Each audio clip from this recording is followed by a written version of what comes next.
വേദന എന്നുള്ളതൊരു സംസ്കൃത വാക്കാണ്. വേദന 2 വാക്കുകളാണ് അത് കേട്ടോ. വേദം എന്ന് പറഞ്ഞാൽ എന്താണെന്നറിയോ? അറിവ് എന്നാണ്. ന എന്ന് പറഞ്ഞാൽ ഇല്ല എന്നാണ്. അപ്പൊ എന്തായി സർ? അറിവില്ല. വേദന എന്ന് പറഞ്ഞാൽ അറിവില്ലായ്മ കൊണ്ട് നമ്മൾ ചെയ്തു കൂട്ടുന്നത് എന്തൊക്കെയാണോ അതിനെല്ലാം ഒടുവിൽ ഉണ്ടാകുന്ന ഖേദത്തോടെ നമുക്കുണ്ടാകുന്ന അവസ്ഥയുടെ പേരാണ് വേദന. അപ്പൊ ബർക്കത്ത് നമ്മുടെ ജീവിതത്തിനകത്തേക്ക് വരുന്നതിൽ ഏറ്റവും പ്രധാനപ്പെട്ട കാര്യം നമ്മുടെ കൂടെ ജീവിക്കുന്ന മനുഷ്യർ നമുക്ക് ഏറ്റവും മുൻഗണനയുള്ളവരായി മാറുക എന്നതാണ്. രണ്ടാമത്തെ കാര്യം എന്താണ്? രണ്ടാമത്തെ കാര്യം നമ്മുടെ ധാർമ്മികതയാണ്.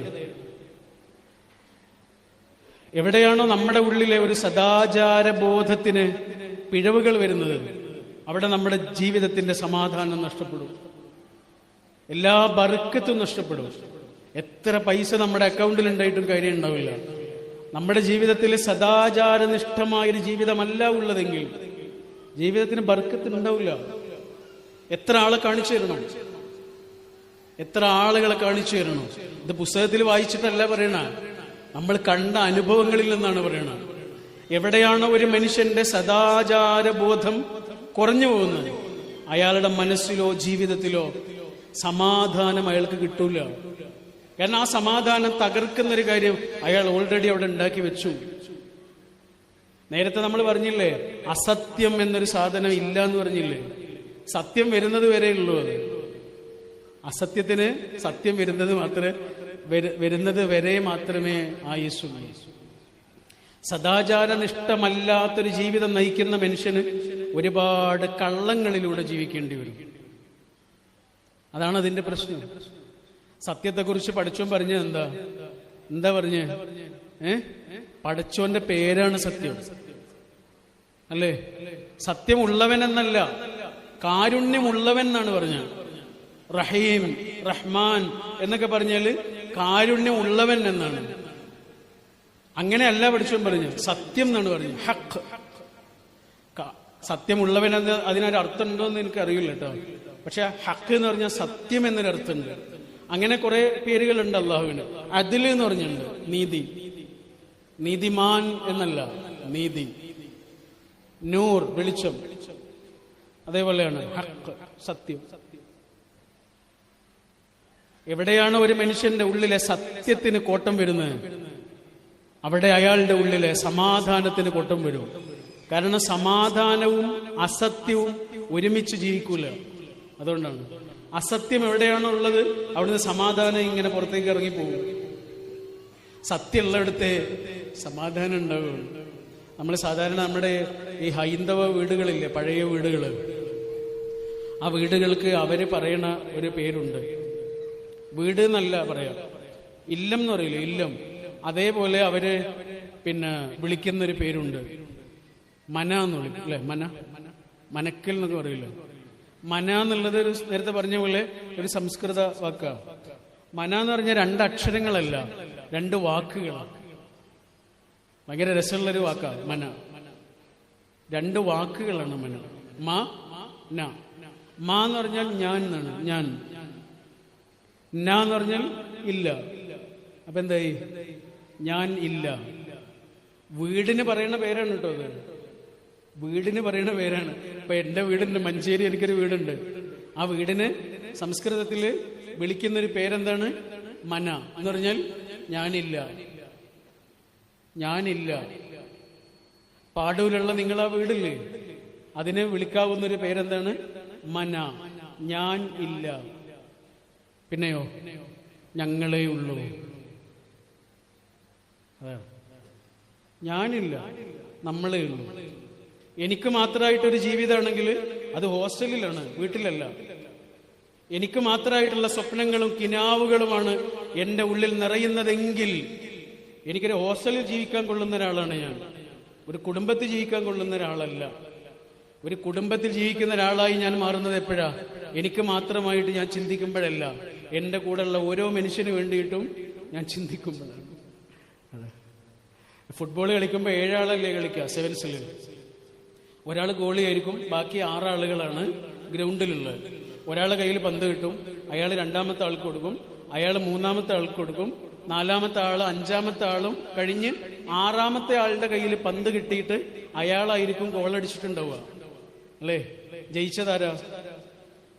ടീമാണ് ജയിച്ചത്. ഗോൾ അടിച്ചതാരാ? ഒരാളാ. ജയിച്ചതാരാ? ഒരു ടീമാണ്. ഇതാണ് കുടുംബം. ചെങ്ങല പോലെയാണ്. ഒരു കണ്ണി വേറൊരു കണ്ണിയോട് ഇങ്ങനെ ചേർന്ന ഒന്നാണ് ചെങ്ങല. ഇരുമ്പ് കൊണ്ടുണ്ടാക്കിയ ശക്തിയുള്ള ഒരു ആയുധമാണ് ചെങ്ങല.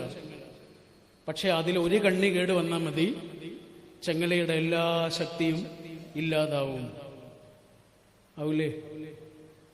ഒരാള് ഗോളടിച്ചാൽ എല്ലാവരും ജയിക്കുന്നത് പോലെ ഒരു കണ്ണി കേട് വന്നാൽ എല്ലാ കണ്ണിയെയും അത് ബാധിക്കുന്നത് പോലെയാണ് കുടുംബം. അപ്പൊ ഞാൻ ചില കുഴികളിലേക്ക് പോകാതെ, ചില അപകടങ്ങളിലേക്ക് പോകാതെ നമ്മൾ സ്വയം സംരക്ഷിക്കുന്നത് എന്തിനു വേണ്ടിയാ? നമുക്ക് വേണ്ടി മാത്രമല്ല. നമ്മുടെ വീട്ടിലുള്ള ആ കണ്ണുകൾ നിറയരുത്, ആ മനസ്സുകൾ വിങ്ങരുത്, നാട്ടുകാരുടെ ചോദ്യങ്ങളുടെ മുന്നിൽ അവർ പതറിപ്പോകരുത്, നമ്മൾ കാരണം അവർ അപമാനിതരാകരുത് എന്ന നിരന്തരമായ ജാഗ്രത കൊണ്ടാണ് ചില കുഴികളിലേക്ക് വീഴാതെ നമ്മൾ സ്വയം നമ്മളെ കാക്കേണ്ടത്. അപ്പോഴാണ് നമ്മളൊരു കുടുംബത്തിന് പറ്റിയ ആളാവുന്നത്. അതാണ് ബർക്കത്തിന് വരാനുള്ള വഴി. മൂന്നാമത്തേത് നമ്മുടെ സമ്പാദ്യം നന്നാവുക എന്നുള്ളതാണ്. സമ്പാദ്യത്തെ കുറിച്ച് നേരത്തെ സേർ ഇവിടെ പറഞ്ഞില്ലേ? പഠിച്ചവൻ രണ്ട് കാര്യങ്ങളാ ചോദിക്കുക. ഒന്നെന്താണ്? കിട്ടിയതൊക്കെ എങ്ങനെ ചെലവഴിച്ചു? പക്ഷെ ആ ചോദ്യത്തിന് മാത്രം ഉത്തരം കൊടുത്താൽ പോരാ. എവിടുന്ന് സമ്പാദിച്ചു, എങ്ങനെ സമ്പാദിച്ചു എന്നൊരു ചോദ്യമുണ്ട്. അതാണ് അക്കൗണ്ടിൽ ഹറാമുണ്ടോ എന്നൊരു ചോദ്യമുണ്ട്. അത് സ്വയം വിചാരണ കൊണ്ട് ഉള്ളിൽ തിളക്കേണ്ട ഒരു ചോദ്യമാണ്. പഠിച്ചോന്റെ ബർക്കത്ത് അവിടുന്ന് വരുന്നതാണ്. ഇവിടുന്ന് ഉണ്ടാക്കാൻ കഴിയില്ല, എങ്ങനെ ശ്രമിച്ചാലും ഉണ്ടാക്കാൻ കഴിയില്ല. അത് പഠിച്ചോന്ന് വരുന്നതാണ് ബർക്കത്ത്. ബർക്കത്ത് എന്ന് പറഞ്ഞാൽ അതിന് കൊടുക്കാവുന്ന ഏറ്റവും നല്ല അർത്ഥം മനസ്സമാധാനമാണ്. Happiness is peace, not pleasure എന്ന് പറയാറുണ്ട്. വിൽ സ്മിത്ത് എന്ന് പറഞ്ഞൊരു നടനുണ്ട്, അദ്ദേഹം പറഞ്ഞതാണ്. വല്ലാത്തൊരു വാക്കാണ്. Happiness is piece. സന്തോഷം എന്ന് പറഞ്ഞാലേ സമാധാനമാണ്, നോട്ട് പ്ലഷർ. അത് കുറച്ചു നേരം മാത്രം ഉണ്ടാകുന്ന പ്ലഷറിന്റെ പേരല്ല, തീരുന്നതല്ല, തീരാത്തതാണ്. Happiness is peace. ആ സമാധാനം, പഠിച്ചവന്റെ അടുത്ത് നിന്നുള്ള ബർക്കത്ത് നമ്മുടെ കുടുംബങ്ങളിൽ, നമ്മുടെ ബന്ധങ്ങളിൽ ഉണ്ടാകുമാറാകട്ടെ എന്ന് പ്രാർത്ഥിച്ചുകൊണ്ട്, നിങ്ങൾക്ക് എല്ലാ നന്മകളും നേർന്നുകൊണ്ട്, നമ്മുടെ ഈ ട്രസ്റ്റിനും സ്ഥാപനങ്ങൾക്കും പോയ കാലങ്ങൾക്കും വരാനുള്ള കാലങ്ങൾക്കും എല്ലാ ആശംസകളും അർപ്പിച്ചുകൊണ്ട് വാക്കുകൾ അവസാനിപ്പിക്കുന്നു. അസ്സലാമു അലൈക്കും.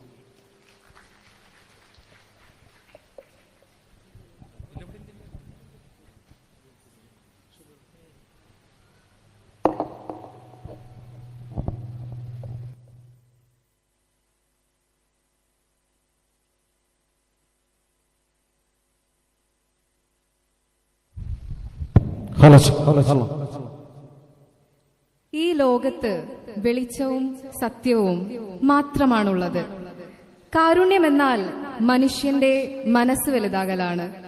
എത്ര വലിയവനാണെങ്കിലും മനുഷ്യന് കാലടികൾ ഇടറാം.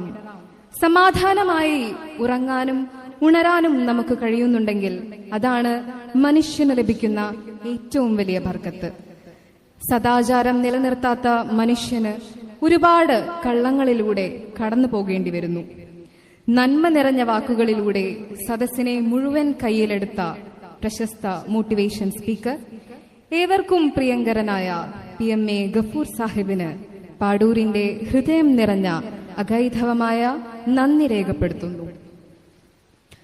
നൂറുർ റഹ്മ സമാപന സമ്മേളനത്തിൽ പങ്കെടുത്ത് പാടൂരിന്റെ ആവേശമായി മാറിയ PMA Gafoor സാഹിബിന് നൂറുർ Rahma silver jubilee സമാപന സമ്മേളനത്തിന്റെ ഹൃദയംഗമമായ നന്ദി രേഖപ്പെടുത്തുന്നതിനോടൊപ്പം സമ്മേളനത്തിന്റെ സ്നേഹോപഹാരം സമർപ്പിക്കുകയാണ്.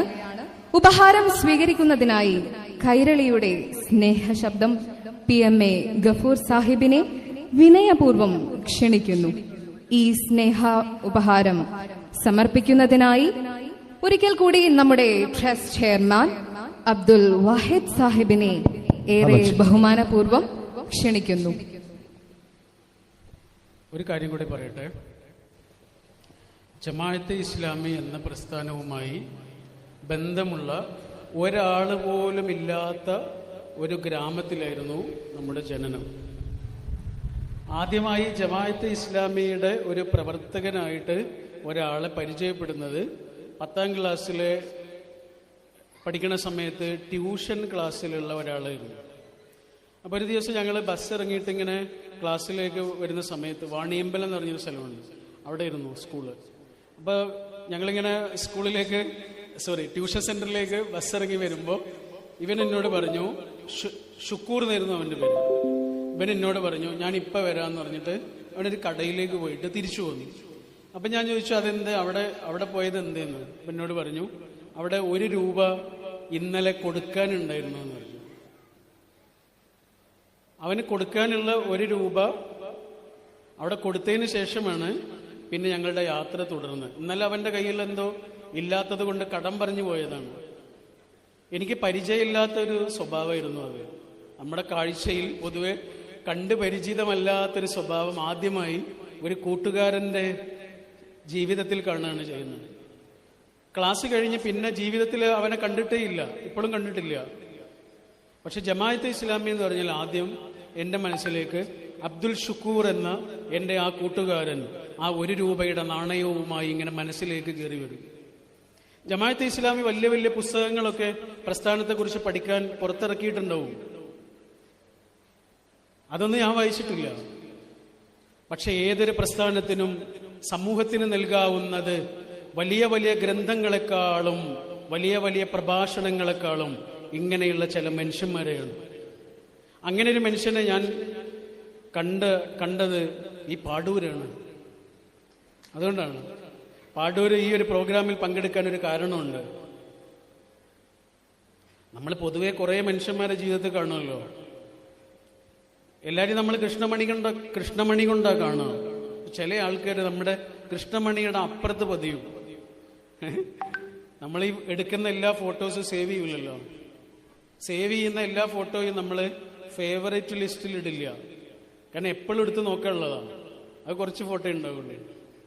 അതേപോലെ എൻ്റെ ജീവിതത്തിൽ ഫേവറേറ്റ് ആക്കി വെച്ചിട്ടുള്ള ഒരാളാണ് ഷംസുദ്ദീൻ മാഷ്. മാഷ് വിളിച്ചു എന്നുള്ളതുകൊണ്ടാണ്. മാഷ് വിളിച്ചാൽ നോ എന്ന് പറയാൻ പറ്റില്ല. അതാണ് നമുക്ക് എതിർവാക്കുകൾ പറയാൻ പറ്റാത്ത ചില സ്വരങ്ങളുണ്ട്. അങ്ങനെ ഒരു മാഷെ പരിചയപ്പെട്ടു എന്നുള്ളത് ജീവിതത്തിലെ വലിയൊരു ധന്യതയായി കാണുന്നു. മാഷിൻ്റെ നാട് കാണാനും ഇവിടെ ഇത്രയേറെ ആളുകൾ ഒരുമിച്ച് കൂടിയ ഒരു വേദിയിൽ സംസാരിക്കാനും കഴിഞ്ഞതിലുള്ള സന്തോഷം രേഖപ്പെടുത്തിക്കൊണ്ട് ചുരുക്കും.